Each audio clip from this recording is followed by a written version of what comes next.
Hi there! Welcome to Isabel Explains. In this video, I will explain the process of photosynthesis step by step, but if you haven't seen my video on cellular respiration, I recommend you watch that one first.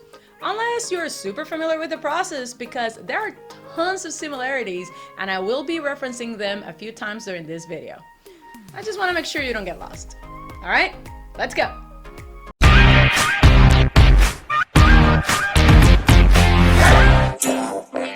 If you saw my video on cellular respiration, you know that animals and other aerobic heterotrophs use oxygen and glucose to make energy in the form of ATP. Photosynthetic autotrophs, on the other hand, use light provided by the sun to make their own energy. I say specifically photosynthetic autotrophs because there are different types of autotrophs and not all of them undergo photosynthesis. In this video, we'll be focusing on those who do. More specifically, plants. Plants make oxygen and glucose by using energy, water, and carbon dioxide. If you notice, this is literally the opposite equation of cellular respiration. However, right off the bat, I want to break the misconception that plants do not undergo cellular respiration. They do. They just use the glucose that they themselves make instead of consuming it from other organisms, like us heterotrophs do. So what are the steps of photosynthesis? Well, we can think of photosynthesis as a two-part process. We have the light-dependent reactions and the light-independent reactions. You probably already know that photosynthesis happens in the chloroplasts of a plant cell. And just as a refresher, here's a diagram with all of the parts of the chloroplast. From the outside in, we first see the outer membrane of the chloroplast, then the inner membrane. Inside of the chloroplast are these structures that look like a bunch of stacked discs, and they are called grana, or in plural, grana. Each one of those so-called discs are called thylakoids, and the little bridges connecting all of the grana together are called grana lamella, or just lamella. The space between the grana and the inner membrane is called the stroma, and the inside of the thylakoid is called the lumen, or just a thylakoid space. The first part of photosynthesis, the light-dependent reactions, is going to happen in the thylakoid membrane. These reactions are going to be carried out by many different proteins, but the most recognized are the photosystem 2, the cytochrome B6F complex, the photosystem 1, the NADP reductase, and the ATP synthase. And trust me, right now you don't want to know the rest of the name of the proteins because I guarantee you whoever named them was having themselves a bad day. And yes, photosystem 2 goes before photosystem 1, and that's because they were named in the order they were discovered, not in the order that they operate. Alright, let's start with photosystem 2. Photosystem 2 will first receive a pair of electrons from water. By doing this, the oxygen of water will be released and the 2 hydrogen will be donated to the lumen as hydrogen ions. Because just like in cellular respiration, there is a gradient of hydrogen ions, this time between the stroma and the lumen, with the lumen having the highest concentration. This photosystem is also covered with a pigment, which is a molecule that absorbs light energy in the visible range, called chlorophyll, that is going to use the energy of light to excite these electrons, meaning these electrons are going to become as energetic as a toddler. These electrons then will be passed on to the cytochrome B6F complex, which will use the energy of these electrons to pump a hydrogen ion against its concentration gradient. You know, same old, same old. And the electrons will be now passed down to the photosystem 1, which also has chlorophyll, and so it will excite this pair of electrons again.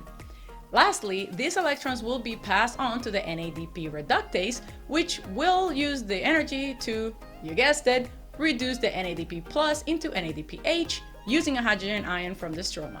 Just like NADH and FADH2, NADPH is an electron farmer, as I like to call them, that will carry those electrons to the next step.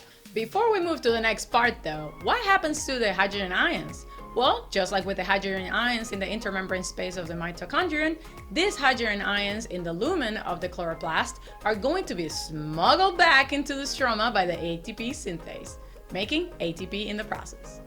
The NADPH and the ATP produced in this first part are now going to move to part 2, the light-independent reactions, or the Calvin cycle. This part is called light-independent because direct light is not necessary for this process to happen. However, I must make it very clear that this process cannot happen without the light-dependent reactions. So maybe we should really call it the light not so directly dependent reactions. This second part can be divided into 3 phases. They are carbon fixation, reduction, and regeneration. And why do we call it a cycle? Well, because just like in cellular respiration, the process will start with a molecule that receives another molecule, undergo a bunch of changes, and then restarts the cycle with the same receiving molecule. In the case of cellular respiration, the cycle starts with oxaloacetate, which receives an acetyl-CoA, but in the case of photosynthesis, we start with ribulose 1,5-bisphosphate, which from now on we'll just call Ruby P. In photosynthesis, Ruby P receives a molecule of carbon dioxide delivered by an enzyme called rubisco. Since the purpose of photosynthesis is to ultimately make glucose, a 6-carbon molecule, 6 molecules of carbon dioxide will have to enter the cycle. When the Ruby P combines with the carbon dioxide, the molecule they form will be so unstable that it needs to split in half, producing 2 molecules of 3-phosphoglycerate each. Let's just call them PGA. So 12 molecules of PGA are produced in this step. This process of incorporating an inorganic carbon, like carbon dioxide, into an organic form is called carbon fixation. On the second phase of the Calvin cycle, 12 ATP and 12 NADPH will be used to reduce the 12 PGA molecules into 12 molecules of glyceraldehyde 3-phosphate, or G3P as we know it. If you recall, this is the first 3-carbon molecule produced in the glycolysis process. Now, despite the fact that 12 molecules of G3P are produced in this phase, only 2 of them will leave the cycle to produce glucose, and the other 10 will stay in the cycle to regenerate into 6 molecules of Ruby P by using 6 more molecules of ATP. After the Calvin cycle is over, the 2 G3P molecules are transported to the cytoplasm to become glucose. The ADP and the inorganic phosphate will find an ATP synthase or a strong enough reaction to put them back together, and the NADP plus are going to the thylakoid membrane to harvest more electrons. Alright, let's recap. First, a pair of electrons is donated by water into the photosystem 2, which releases oxygen and 2 hydrogen ions into the lumen of the thylakoid. Then, those electrons are transported to the cytochrome B6F complex that will pump a hydrogen ion against its concentration gradient. This complex will then pass the electrons to the photosystem 1, which re-excites the electrons, and lastly, the electrons are passed to the NADP reductase, which will use them to reduce an NADP plus into NADPH. Those hydrogen ions that were pumped into the lumen will now slide back into the stroma through the ATP synthase, making ATP in the process. The oxygen produced in this phase is either used in cellular respiration or is excreted as a waste product, so that we heterotrophs can breathe it in. And the ATP and the NADPH will move on to the light-independent reactions, also called the Calvin cycle, where 6 molecules of carbon dioxide will be converted into 2 molecules of G3P, and the G3P will leave the chloroplast to make glucose. Woo! And that's it! Easy, right? Thank you so much for watching. If you found this video helpful, let me know in the comments and make sure to give it a thumbs up. Also, don't forget to subscribe and ring the notification bell so you can receive a notification when I post more videos like this one. I'll see you next time.